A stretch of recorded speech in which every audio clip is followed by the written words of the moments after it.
आज आपण बनवणार आहोत भोपळ्याचे पराठे. भोपळ्याचे पराठे बनवण्यासाठी मी इथे एक भोपळा घेतला आहे. तो छान धुवून त्याच्यावरचे साल काढून मिक्सरच्या भांड्यात टाकून वाटून घेतला आहे. वाटलेलं मिश्रण एका वाटीमध्ये काढून त्यामध्ये तांदळाचं पीठ 1 कप, रवा 1 कप, बारीक चिरलेला कांदा, जिरे, काळे मिरे पूड, आलं लसूण पेस्ट, बारीक किसलेला गाजर, कढीपत्ता, बारीक चिरलेली कोथिंबीर आणि चवीनुसार मीठ टाकून त्यामध्ये थोडं थोडं पाणी ओतून घट्टसर मिश्रण तयार करून घेतलं आहे.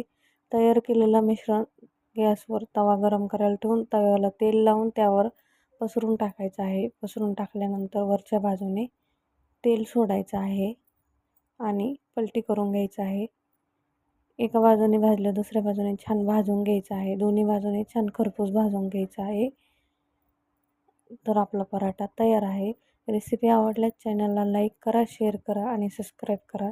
चला तर मग भेटूया अशाच एका नवीन रेसिपीसोबत.